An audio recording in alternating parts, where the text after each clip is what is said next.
لیکن جو مشہور ہے وہ لوگ کہتے ہیں بس یہ 5 تن پاک وہی اہل بیت ہیں، حالانکہ اہل بیت کا مطلب ہوتا ہے جو گھر والے ہیں۔ اب جو گھر والے ام المومنین حضرت عائشہ الصدیقہ رضی اللہ تعالی عنہا، سرکار کی جتنی بھی بیویاں ہیں ازواج مطہرات ہیں، وہ ساری کی ساری گھر والی ہیں، بے شک۔ تو یہ اہل بیت میں شامل ہیں۔ یہ اہل سنت و جماعت کا جو ہے عقیدہ ہے۔ اور دوسرا یہ ہے کہ جو پیارے آقا صلی اللہ تعالی علیہ وآلہ وسلم حضرت عمر بن ابی سلمہ رضی اللہ تعالی عنہ اس حدیث کے راوی ہیں۔ آپ فرماتے ہیں کہ پیارے آقا صلی اللہ علیہ وسلم حضرت ام سلمہ کے گھر میں موجود تھے جب یہ آیت کریمہ نازل ہوئی۔ اس آیت کا شان نزول جو ہے مفسرین کرام نے لکھا ہے کہ سرکار حضرت ام سلمہ کے گھر میں تھے تو یہ آیت کریمہ نازل ہوئی، انما یرید اللہ لیذھب عنکم الرجس اہل البیت ویطہرکم تطہیرا۔ تو اس وقت پیارے آقا صلی اللہ تعالی علیہ وآلہ وسلم نے حضرت مولا کائنات حضرت علی المرتضیٰ شیر خدا رضی اللہ تعالی عنہ کو بلایا، اور حضرت فاطمہ الزہرا کو بلایا، حضرت امام حسن حضرت امام حسین رضی اللہ تعالی عنہ، ان سب کو بلا کر پیارے آقا صلی اللہ تعالی علیہ وآلہ وسلم نے اپنی چادر میں لے لیا حضرت ام سلمہ کے گھر میں، اور سرکار نے دعا فرمائی اللہم ہؤلاء اہل بیتی۔ تو اس وقت پیارے آقا صلی اللہ تعالی علیہ وآلہ وسلم نے جب یہ فرمایا اللہم ہؤلاء اہل بیتی، اور ساتھ فرمایا کہ یا باری تعالیٰ یہ میرے گھر والے ہیں، اور ساتھ آیت کریمہ پڑھی انما یرید اللہ لیذھب عنکم الرجس اہل البیت ویطہرکم۔ حضرت ام سلمہ رضی اللہ تعالی عنہا عرض کرتی ہیں یا رسول اللہ انا معہم، کیا میں بھی ان میں شامل ہوں؟ تو پیارے مصطفیٰ کریم صلی اللہ تعالی علیہ وآلہ وسلم نے فرمایا کہ تو اپنی جگہ پر ہے، اللہ مکان کا، تو اپنی جگہ پر ہے، وانت خیر، اور تو خیر پر ہے، اپنی جگہ پر ہے اور خیر پر ہے۔ یہ جو لوگ بیان کرتے ہیں یہ حدیث بیان کرتے ہیں، دیکھیں جی سرکار نے تمام ازواج کو یا دوسرے لوگوں کو اس میں شامل نہیں کیا، تو ان جو ہے نفوس قدسیہ کے بارے میں سرکار نے دعا فرمائی۔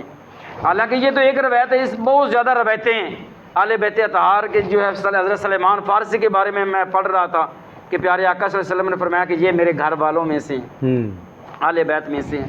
اور اسی طرح عظمت اہل بیت کے حوالے سے بہت مشہور و معروف حدیث مبارکہ ہے، لجپال آقا کریم صلی اللہ تعالی علیہ وآلہ وسلم نے ارشاد فرمایا کہ میری اہل بیت اطہار کی جو مثال ہے وہ حضرت نوح علیہ السلام کی کشتی کی طرح ہے، کہ جو حضرت جب طوفان نوح آیا تو کشتی میں جو سوار ہو گئے وہ بچ گئے، اور جو کشتی میں سوار نہ ہوئے پوری روئے زمین پر جو ہے پانی ہی پانی تھا، سارے جو ہے مخلوقات سارے ڈوب گئے، جو کشتی میں تھے وہ بچ گئے۔ سرکار نے فرمایا میری اہل بیت اطہار کی مثال حضرت نوح علیہ السلام کی کشتی کی طرح ہے، کہ جو میری اہل بیت سے محبت کرے گا وہ دنیا کے اندر بھی، قبر کے اندر بھی، اور حشر کے میدان میں بھی کامیاب ہو جائے۔ سبحان اللہ۔ اور جو کشتی میں رہ گئے تھے سوار نہیں ہو سکے، وَمَن تَخَلَّفَ عَنْهَا هَلَكَ، جو رہ گئے بچ گئے تھے وہ ہلاک ہو گئے۔ تو جو میری اہل بیت سے پیار نہیں کرے گا سمجھ لے کہ وہ دنیا کے اندر بھی ناکام ہے اور قبر و حشر کے اندر بھی وہ ناکام ہی ناکام ہے۔ بلکہ ایک روایت میں یہ ہے کہ سرکار نے فرمایا کہ جو میری اہل بیت سے بغض رکھتا ہے، میری اہل بیت اطہار سے محبت نہیں کرتا تو وہ کافر مرے گا۔ ایک روایت میں ہے کہ جو میری اہل بیت اطہار سے پیار نہیں کرتا اس کو جنت کی خوشبو بھی نہیں سونگنے دے گی، جنت کی خوشبو بھی اس کو نہیں ملے گی۔ اور ایک روایت میں پیارے آقا صلی اللہ تعالی علیہ وآلہ وسلم نے ارشاد فرمایا کہ جو میری اہل بیت سے پیار کرے گا وہ شہادت کے مقام پر ہوگا، وہ ایسے سمجھے کہ وہ شہید مرا ہے، اللہ نے شہادت کا درجہ اس کو دے دیا۔ دوسری روایت میں سرکار نے فرمایا کہ جو میری اہل بیت سے محبت رکھے گا، اہل بیت سے پیار کرے گا، اہل بیت کی عظمت کے گن گائے گا، تو وہ ایسے ہے مغفور اللہ، جیسے اس کے سارے گناہ جو ہے وہ بخش دیے گئے، اس کے گناہ معاف کر دیے گئے۔ تیسری روایت میں سرکار نے فرمایا کہ جو میری آل سے پیار کرے گا، رب ذوالجلال کے پیارے حبیب نے فرمایا کہ وہ ایسے ہے جیسے اس نے توبہ کے ذریعے سارے گناہ معاف کروا لیے، یعنی اس تائب ہو کر مرا ہے۔ تو اس طرح اہل بیت اطہار کی عظمت اور شان، ومن تخلف عنہا ہلاکا، جو کشتی نوح سے سوار نہ ہو سکا وہ ہلاک ہو گیا۔ حضرت نافع رضی اللہ تعالی عنہ آپ فرماتے ہیں اہل بیت اطہار کی عظمت اور شان کے حوالے سے کہ میں سرکار کی خدمت میں 8 یا 9 مہینے سرکار کی خدمت میں نے گزارے ہیں۔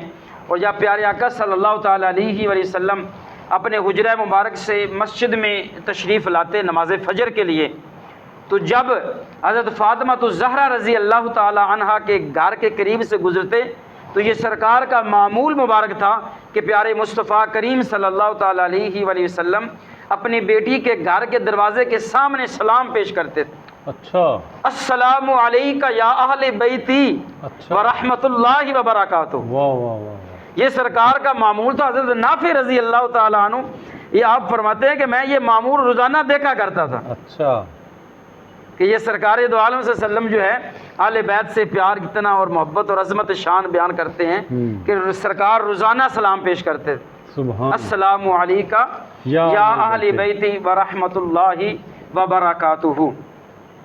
اور آگے فرمایا پیارے آقا صلی اللہ تعالیٰ علیہ وآلہ وسلم یہ سلام پیش کرنے کے بعد پھر یہ آیت کریمہ پڑھتے تھے، انما یرید اللہ لیذھب عنکم الرجس اہل البیت ویطہرکم تطہیرا۔ اور اہل بیت اطہار کی جو محبت اور شان قرآن مجید کے اندر واضح ہے کہ جب صحابہ کرام نے آپس میں مشورہ کیا کہ پیارے آقا صلی اللہ علیہ وسلم جو ہے وہ دعوت و تبلیغ کا کام کر رہے ہیں، اسلام کی اشاعت کا کام کر رہے ہیں، تو کوئی کام وغیرہ کرتے نہیں، گھر کے اخراجات ہیں، تو ہم ایسے نہ کریں جو صحابہ کرام تھوڑے تھوڑے پیسے جمع کر کے سرکار کی بارگاہ میں ہدیہ اور تحفہ پیش کریں۔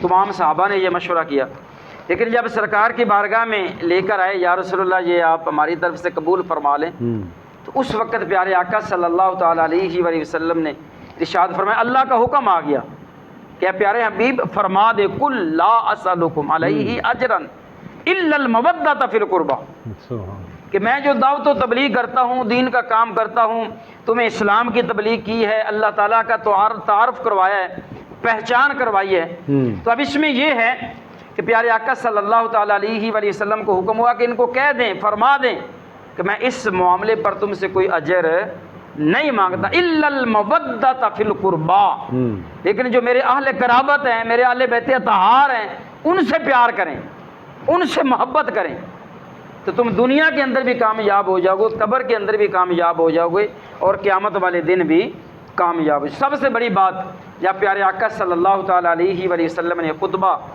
حجۃ الوداع عطا دیا، بہت مشہور و معروف تمام کتابوں کے اندر موجود ہے کہ پیارے آقا صلی اللہ تعالیٰ علیہ وآلہ وسلم نے فرمایا، پیارے صحابہ، پیارے غلاموں، میں دو چیزیں چھوڑ کے جا رہا ہوں، جب تک تم اس کو تھامے رکھو گے، ان سے محبت کرتے رہو گے، تم دنیا اور قبر و حشر کے اندر کامیاب ہو جاؤ۔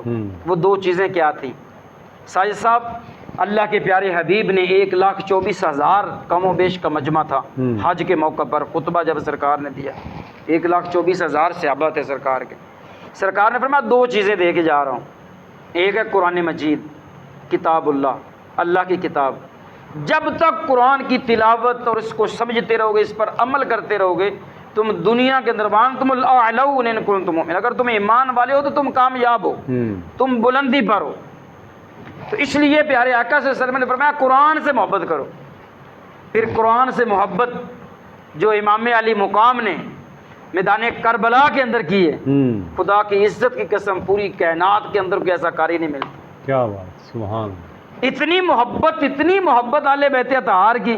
ایک روایت میں ہے کہ حضرت مولا کائنات حضرت علی المرتضیٰ شیر خدا رضی اللہ تعالیٰ عنہ جب گھوڑی پر سوار ہوتے نا، سواری پر رکاب میں قدم رکھتے تو فاتحہ سے قرآن پاک شروع کرتے تھے، دوسری رکاب میں پاؤں پہنچنے سے پہلے پورا قرآن مکمل پڑھ لیتے۔ اب یہ مشہور روایت ہے، سبحان اللہ۔ تو پتہ چلا کہ اس کی جو ہے تشریح مفسرین کرام یہ کرتے ہیں، محدثین نظام، کہ ایک ایک لون، ایک ایک بار جو ہے حضرت شیر خدا کا جو قرآن کی تلاوت کرتا، سبحان، یہ اللہ تعالیٰ کی طرف سے عطا تھی، اللہ تعالیٰ کی طرف سے عطا تھی، اللہ کا کرم تھا۔ پھر امام علی مقام رضی اللہ تعالیٰ جب سر تن سے جدا ہو گیا، یعنی نماز اور قرآن کی تلاوت، یہ امام علی مقام نے ہمیں سبق دیا ہے کہ جب نماز کا وقت ہو، فرمایا شمر یزید لعینو، ٹھہر جاؤ، نماز کا وقت، سر سجدے میں تھا تو آپ کو شہید کیا گیا۔ اور دوسرا یہ کہ قرآن پاک کی تلاوت جاری تھی جب آپ کا جو ہے سار مبارک جو ہے نیزے کی نوک پہ تھا، اچھا، قرآن پاک جو ہے تلاوت جاری تھی، گلیوں سے لوگ جو ہے وہ لے کے گزر رہے تھے آپ کا سر انور، تو قرآن پاک کی تلاوت جاری تھی۔ یعنی ایسا قرآن پاک سے محبت اور قرآن سے پیار. اب ایک صحابی تھے, یا رسول اللہ میں باہر گیا ہوا تھا تو ایک خیمہ میں نے لگایا, تو وہاں سے نا سورۃ ملک شریف کی تلاوت کی آواز آ رہی تھی. سبحان اللہ. اب بظاہر کوئی پڑھنے والا نہیں تھا, نظر نہیں آ رہا تھا. تو یا رسول اللہ یہ کیا معاملہ ہے؟ سرکار نے فرمایا یہاں تو نے خیمہ لگایا تھا نا, اس کے نیچے ایک قبر تھی. اچھا. قبر سے وہ آواز آ رہی تھی کہ دنیا کے اندر اس بندے کا یہ معمول تھا کہ وہ رات کو سونے سے پہلے سورۃ ملک کی روزانہ تلاوت کر کے سوتا تھا. تو اب وہ قبر کے اندر بھی چلا گیا ہے تو اس کو سورۃ ملک سے اتنا پیار ہو چکا ہے کہ وہ قبر کے اندر بھی قرآن پاک کی تلاوت کر رہے ہیں. سبحان. یعنی اتنا پیار جو ہے اہل بیت اطہار کا. سرکار نے فرمایا دو چیزیں, قرآن پاک دے کے جا رہا ہوں, اس سے پیار کرنا ہے, اور دوسرا میری اہل بیت اطہار سے پیار کرنا ہے. اب ایک واقعہ مفسرین کرام لکھتے ہیں کہ بلخ کے اندر, یہ سید زادے تھے, بلخ کے اندر باپ فوت ہو گیا, چھوٹے چھوٹے بچے تھے, بیوی تھی, خامد فوت ہو گیا. تو حالات جو ہے نا وہ فاقے کی طرف, فقر اور غریبی کی طرف جا رہے تھے. جی. اب اس جو بچوں کی ماں تھی اس نے بچوں سے مشورہ کیا کہ ہم بلخ کا جو شہر ہے یہ چھوڑ کے سمرقند چلے جاتے ہیں. اب وہ بچوں کو لے کر سمرقند آ گئے. یہ بڑا مشہور واقعہ ہے, بہت سی کتابوں میں, نزہۃ المجالس اور جواہر کے اندر یہ موجود ہے. جب وہ بلخ سے سمرقند میں آئے تو وہاں ایک مسلمان تھا, بہت بڑا مالدار تھا, اس کے پاس گئے کہ میں سید زادی ہوں, تو میرے ساتھ چھوٹے چھوٹے بچے ہیں, میری کو مدد کریں. اب مالدار جو تھا وہ بڑا کنجوس قسم کا تھا. اس نے جی تیرے پاس کیا سند ہے, تیرے پاس کیا گواہی ہے, کوئی شہادت ہے کہ تو سید زادی ہے؟ اس نے کہا جی میرے پاس تو کوئی ایسی کوئی سند نہیں ہے کہ میں بس زبان سے کہہ دیا کہ سید زادی ہوں, سرکار کی جو ہے نا والے بیت سے ہوں. اس نے کہا نہیں جی میں نہیں مانتا. اب وہ عورت جو ہے اپنے بچوں کو لے کر ایک مجوسی کے پاس چلے گئی کہ میں سید زادی ہوں, سادات میں سے ہوں, تو میں رات گزارنا چاہتی ہوں, میرے چھوٹے چھوٹے بچے ہیں, بھوکے اور پیاسے ہیں, تو آپ مہربانی کریں. اب جو مجوسی تھا اس نے بڑی خدمت کی, علیحدہ کمرہ دیا, کھانا بہترین دیا. رب ذوالجلال نے ان کی خدمت کے صدقے اللہ تعالیٰ نے اس کو ایمان کی دولت عطا کر دی, اور راتوں رات اس کو جنت کے اندر اس کا مال دکھا دیا کہ یہ تو نے میرے پیارے حبیب کی اہل بیت سے پیار کیا ہے, سادات سے پیار کیا, یہ اس کا صلہ ہے. اب کیا ہوا, وہ جو مسلمان تھا, مالدار تھا, رات کو سویا, خواب کے اندر حشر کا میدان لگا ہوا ہے. خواب کے اندر جو ہے پیارے آقا صلی اللہ علیہ وسلم اپنے غلاموں سے ملاقات کر رہے ہیں, یہ بھی لائن میں لگا ہوا تھا. جب اس کی باری آئی تو سرکار نے منہ پھیر لیا. پھر اس نے عرض کی یا رسول اللہ میری طرف نظر کرم فرمائیں. پھر سرکار نے منہ پھیر لیا. سرکار دو عالم صلی اللہ علیہ وسلم نے فرمایا تیرے پاس کوئی سند ہے کہ تو مسلمان ہے, کہ تو میرا غلام ہے, کوئی سند ہو تیرے پاس؟ میری ایک بیٹی تیرے پاس آئی تھی اور تو اس سے سندیں مانگ رہا تھا. بس اس کی بس آنکھ کھل گئی. صبح اٹھا, گلی محلوں میں تلاش کر رہا ہے کہ وہ کدھر ہے. تو کسی نے بتایا کہ وہ ایک مجوسی کے پاس ہے. اب مجوسی بھی مسلمان ہو چکا تھا, اس کے پاس گیا اور منتیں اور ترلے اور معافیاں مانگ کر اس کو اپنے گھر لایا, اور بڑی جو ہے انعام و کرام سے اس کو نوازا کہ مجھے معاف کر دے, مجھے پہلے پتہ نہیں. یعنی سادات کرام آج بھی جو سید بخاری گیلانی ہیں, اگر آج بھی اسی طرح ان کا ادب و احترام ہے. ہم دیکھتے ہیں کہ یہ نماز نہیں پڑھتا, یہ جھوٹ بولتا ہے, یہ فراڈ کرتا ہے, یہ ان کے اپنے ذاتی معاملات ہیں. لیکن ہم نے نسبت کو دیکھنا ہے کہ تیری نسبت نے سنوارا میرا انداز حیات میں, اگر تیرا نہ ہوتا تو سگے دنیا ہوتا. یہ عقیدہ اہل سنت کے اندر جو ہے اہل بیت اطہار کی جو محبت ہے یہ ہمارے ایمان کا حصہ ہے. بے شک, بے شک. صحابہ کرام ہیں, اہل بیت اطہار ہیں, اور اسی طرح اولیاء کاملین ہیں. ان کی جو محبت ہے وہ پیارے آقا صلی اللہ تعالی علیہ وآلہ وسلم کی نسبت کی وجہ سے, کہ ہم ہر اس چیز سے محبت کرتے ہیں جس کی نسبت پیارے آقا صلی اللہ تعالی علیہ وآلہ وسلم کے ساتھ ہے. اور میں آپ کو بار بار مبارکباد پیش کرتا ہوں کہ یہ آپ نے جو ہے بہت پیارا پروگرام کیا ہے. اللہ تعالیٰ آپ کو جزائے خیر عطا فرمائے. ایک سوال کا مجھے جواب عنایت فرمائیے گا کہ حضرت امام حسین اپنے ساتھیوں کے ہمراہ, چونکہ ہم شہداء کربلا کی عظمت کے حوالہ سے بات کر رہے ہیں, ہاں جی, آپ اپنے گھر سے نکلے، ہاں جی، آپ چونکہ جنگ کے لیے نہیں نکلے تھے، امن کے لیے نکلے تھے. ہاں جی. اگر جنگ کے لیے آتے تھے کوئی شخص بھی اپنے ساتھ اپنے بیوی ہاں بچوں جی. کو جنگ کے لیے لڑنے کے لیے جو ہے نا وہ نہیں نہیں لے جاتا. کے آتے ہیں. آپ امن کے سفیر تھے، امن کے ذریعے آپ جا رہے تھے. ہاں. تو جب آپ ادھر میدان کرب و بلا میں پہنچتے ہیں تو مختلف روایات کے مطابق بتایا جا رہا ہے کہ وہاں آپ کے ساتھ 40 کا قافلہ تھا، اور رات کے وقت اور صبح کے وقت کچھ لوگ جو ہیں وہ اور مل گئے جن کی تعداد 72 ہو گئی. 72 ہاں جی، 72 تن. بہت 72 مشہور. تن. ہاں جی. ٹھیک. اب یہ ذرا ہمارے ناظرین کو بتائیے گا کہ وہ جو 40 ہیں اور وہ جو لوگ بعد میں شامل ہوئے، کیا وہ ان 40 کے ساتھ مل کر ان کی عظمت جو ہے وہ بھی ایکول ہو گئی، برابر ہو گئی، یا جو پہلے والے تھے جنہوں نے تکالیف برداشت کی، ظلم برداشت کیے، مصیبتیں برداشت کی، یا جو نئے تازہ مسلمان ہو کر اس گروپ کے ساتھ آ کر شہداء کے گروپ کے ساتھ حضرت امام حسن حسین کے ساتھ آ کر جو ان کے گروپ میں ملے، تو ان کا مرتبہ رتبہ جو ہے وہ کچھ فرق رہ گیا یا وہ برابر ہو گیا؟ اس میں یہ ہے ساجد صاحب کہ جو اہل بیت اطہار ہیں ان کی شان تو براء البراء ہے، برا البرا. لیکن جو ساتھ ملتے گئے، لیکن جنہوں نے تکلیفیں برداشت کی ہیں، صبر کیا ہے، صبر و شکر کے ساتھ وہ کام جاری رکھا ہے، ان کا درجہ زیادہ ہے. لیکن جو بعد میں ملتے گئے ہیں، لیکن شہادت کا جو درجہ ہے اس میں سارے برابر ہیں. جن کی تکالیف زیادہ ہیں ان کا درجہ زیادہ ہے. صحیح. یعنی یہ درجے کے لحاظ سے جو ہے نا، شہادت کے دیکھا جائے تو شہادت تو سب کے لیے برابر ہے. ہاں. تو اس حوالے سے شہادت میں تو ثواب میں برابر ہیں، لیکن جنہوں نے تکالیف زیادہ برداشت کی ہیں وہ زیادہ جو ہیں وہ ثواب ان کو ملے گا. ہاں، بعض کا ایسا ہوتا ہے نا کہ ایک بندہ تلوار کی زد میں آ جاتا ہے، ہاں جی. تو وہ کہتا ہے جی کہ میں مسلمان ہو گیا ہوں جی، مجھے آپ کلمہ پڑھا دیں. صحیح. ٹھیک ہے. اب چاہے تو وہ تلوار کے خوف سے کلمہ پڑھ رہا ہے، ہاں جی. اب کسی کے دل کو تو نہیں ہم جانتے. اس طرح ایک روایت میں ملتا ہے کہ حضرت عمر فاروق رضی اللہ تعالیٰ عنہ، جی جی. ایک بندے نے جو جب آپ نے وار کیا نا تو اس نے کلمہ پڑھ لیا، لا الہ الا اللہ محمد رسول، تو آپ نے پھر بھی قتل کر دیا. صحابہ نے بتایا کہ یا رسول اللہ اس بندے نے تو کلمہ پڑھ لیا تھا. تو سرکار نے حضرت عمر فاروق کو بلایا اور فرمایا کہ تم نے کیوں قتل کیا؟ اس نے کلمہ پڑھ نہیں لیا تھا.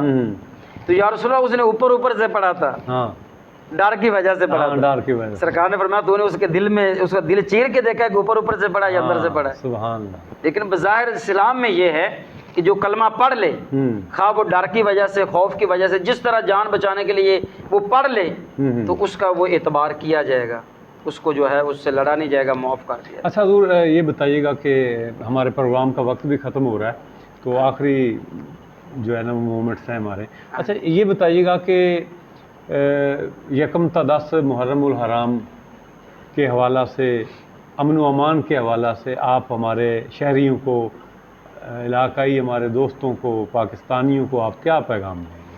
جی میرا پیغام یہ ہے کہ یہ جو ہے شہدائے کربلا اور اہل بیت اطہار، انہوں نے ساری زندگی امن کا درس دیا ہے، بھائی چارے کا، اخوت کا درس دیا ہے، امن و سلامتی کا درس دیا ہے. اس میں آپس میں پیار محبت بانٹنا چاہیے. اہل بیت اطہار سے جو محبت، اس میں گھر میں نیاز بانٹنی چاہیے، لنگر کا اہتمام کرنا چاہیے، گھر کے اندر مختصر سے پروگرام اہل بیت اطہار کے حوالے سے کروانا چاہیے. اور ہمارے بچے جو ناظرین دیکھتے ہیں اور گھر کے اندر بچے جو ہوتے ہیں ان کو بتایا جائے کہ یہ اسلام کی خاطر کتنی عظیم قربانیاں اہل بیت اطہار نے دی ہیں. اور دوسرا میرا پیغام یہ ہے کہ اگر اس طرح کا کوئی معاملہ، کسی کی والدہ کی ڈیتھ ہو جاتی ہے، کہ باپ فوت ہو جاتا ہے یا بیٹا فوت ہو جاتا ہے، کوئی بچی فوت ہو جاتی ہے، تو اس کو اگر اس کے غم کو برداشت کرنے کے لیے تو اہل بیت اطہار کو یاد کریں اور شہدائے کربلا کا وہ منظر سامنے رکھیں کہ علی اصغر سے لے کر علی اکبر تک وہ سارے کے سارے 72 تن امام علی مقام نے میدان کربلا کے اندر جو اللہ کی بارگاہ میں پیش کیے. جب وہ صدمہ اور وہ واقعہ ہمارے ذہنوں میں آئے گا تو یہ چھوٹے موٹے جو ہے صدمے ان کو برداشت کرنے آسانی ہو جائے گی. اللہ تعالیٰ ہم سب کو اور ناظرین کو عمل کی توفیق عطا فرمائے. ہاں، بہت شکریہ. ناظرین، آپ آج کی ہماری عظمت شہدائے کربلا کے حوالہ سے حضرت علامہ مولانا نیاز احمد نوری صاحب کی گفتگو سماعت فرما رہے تھے. ہماری اس میسج کو آپ نے آگے فارورڈ بھی کرنا ہے تو محرم الحرام کا عشرہ جو اس وقت چل رہا ہے، آج چوتھی محرم الحرام ہے، تو ابھی تک ہم کوئی ناخوشگوار واقعہ جو ہے وہ پیش نہیں آیا۔ ہماری دعا ہے کہ اللہ تعالیٰ یہ عاشورہ جو ہے حویلی لکھا اور گردنوا کے امن و امان کے ساتھ جو ہے وہ گزر جانا چاہیے۔ تو ہماری ضلعی انتظامیہ کی جانب سے بھی اس سلسلہ میں بڑے انتظامات، فل پروف سیکورٹی کے انتظامات کیے گئے ہیں۔ تو اگر آپ کو کوئی بھی قسم کی کوئی پریشانی، پرابلم جو ہے وہ نظر آئے، یا آپ دیکھ رہے ہیں کہ یہاں پر کوئی امن و امان کی صورتحال پیدا ہو سکتی ہے، گمبھیر صورتحال بن سکتی ہے، تو آپ ذمہ دار شہری کا کردار ادا کرتے ہوئے ہماری پولیس انتظامیہ کے ساتھ ضرور رابطہ کیجیے۔ اپنے میزبان محمد احمد ساجد کو کیمرہ پروڈکشن ٹیم کے سربراہ نلین مصطفیٰ کے ساتھ اجازت دیجیے گا۔ اللہ نگہبان۔